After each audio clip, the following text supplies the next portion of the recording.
Hey, what's up? It's your boy, Stephen McCoy, and you are listening and watching Sessions with Stephen. And today we have writer, director, and producer, Marq Evans. How are you?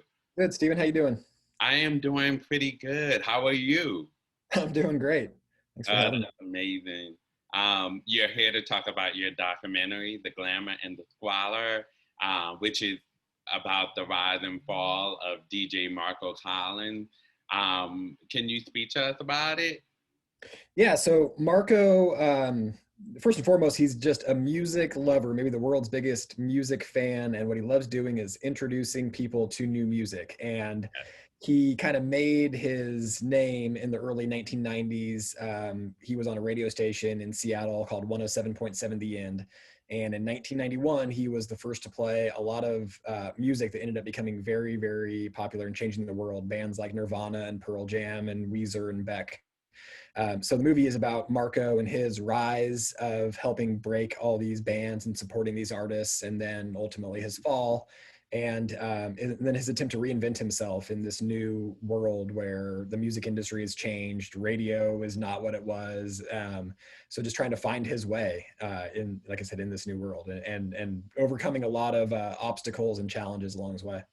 Yes, and one of the obstacles I was watching the documentary, and I thought it was just really deep because even just the upbringing Yeah. of being bullied and things like that, and you actually watching people say that certain songs truly change their lives and their experiences. Um, why was this story so important for you to tell? Yeah, so I wasn't familiar with Marco before I kind of found this story. I came to realize later, like my wife and friends of mine grew up listening to him, but I didn't really know it at the time when I heard his story. But it all started with the music. Like this, he was breaking the music that I loved when I was a kid, that I grew up with, that really helped me and helped make me who I am. Like I was a big music fan. So that was like my entry point. Like, wow, there was this one guy that like pressed play on all this music that I love. I had no idea. And then when I started getting into his story and his background and his upbringing, and like you said, being bullied as a kid, I don't think he knew that he was necessarily a gay man when he were a boy, when he was really young, but he felt something. He didn't know how to articulate that, and he really had a tough upbringing with his dad. His dad wanted kind of like a masculine jock son, Yeah. and his dad was a police officer and like a man's man, and Marco was the creative, artistic, and wanted to paint his fingernails and things, and his dad just didn't understand that. And so you have that upbringing, and then he wanted to be a radio DJ. He loved music. He wanted to be on the radio, and he was in rock radio. And as he's coming up in like the 80s, the bands that are on the radio are they kind of represented homophobia, and it was just, and so he's trying to navigate that at the time as a closeted man. And then Nirvana comes out, and Kurt Cobain is saying, if you are homophobic, you don't buy our records, don't come to our shows, we want nothing to do with you. And Marco's not only helping break them to the masses, but they're helping him feel like he's like who he is important, and it's not less than he was always made to feel as he was growing up. So I just saw all those things, like his journey, how he started and what he went through. And to me, it meant for or made for a really great story. And I actually got into this thinking, not really thinking of it as a documentary, but thinking of it that I'd write a script. And it kind of just evolved from there, and ended up being something I thought, well, this would actually maybe be a better documentary. Mhm. um, which I still think it could be a fun, narrative film too, but maybe down the road. Most most certainly, especially, I mean, it's so cool that you guys really dug in. Like you took out the old VHS tapes, and it was definitely a pleasure to watch. And just, I mean, just being behind the scenes and seeing what a person who is creating a show goes through. Yeah. It's really, I definitely appreciate this art piece. And I mean, how did you guys connect eventually?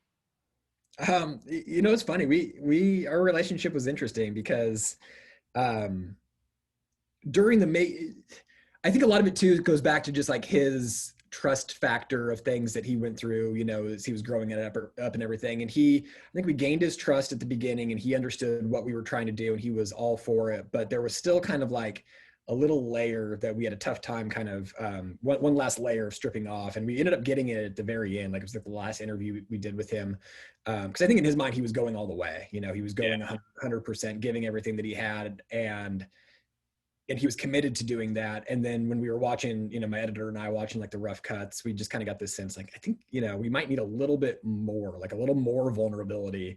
Mhm. And which I think surprised him. He's like, I'm giving you everything that I have. And he was able to go there. He's an entertainer himself. He's a fan of film and independent film. And I think you realize like, okay, well, if they're telling me that, there's a little bit more to give and it's going to make for a better film, then I'll do it. Even if it, kind of hurts talking about this stuff and it's painful to revisit. So Yeah. definitely, appreciate him for doing that. That's for sure.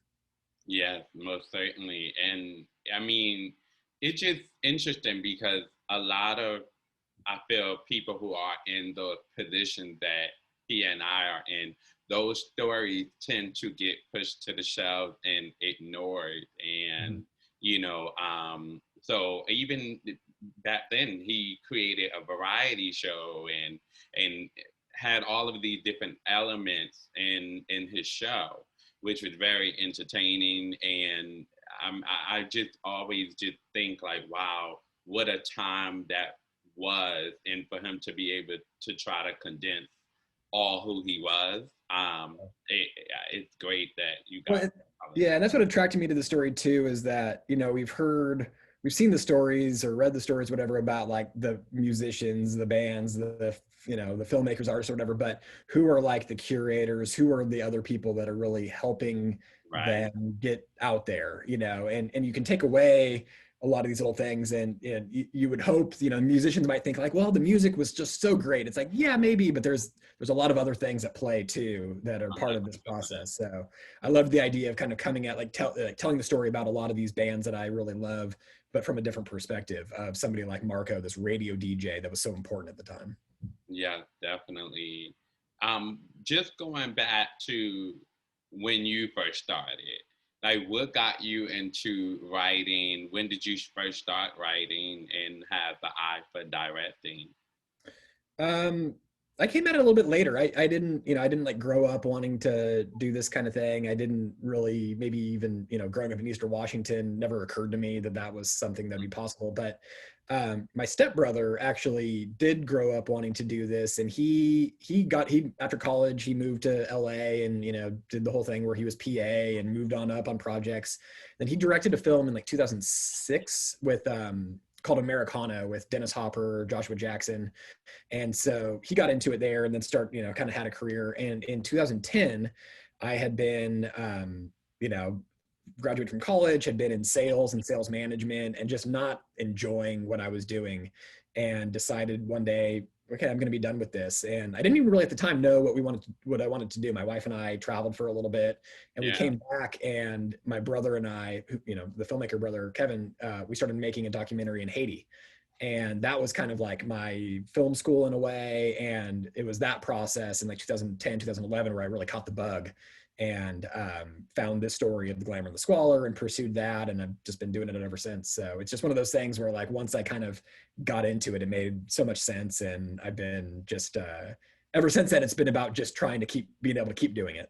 Yeah, absolutely. And you guys started filming this, and was it in 2015? No, so actually, so right now we're celebrating a 5-year anniversary of sorts, and it's being re-released. We just put out the soundtrack and the score on vinyl. So it came out in 2016. Okay. It was 10 years ago when I actually had the idea. 2011 was like the first idea for it, started developing it. And then I would say like in 2013 is when 12 and 13, I guess, is when we really started like making it. Like we raised some money Yeah. and we started going out there. But and I still remember too, like when the first day with my editor, when we sat down and I thought we were just going to start editing, Mhm.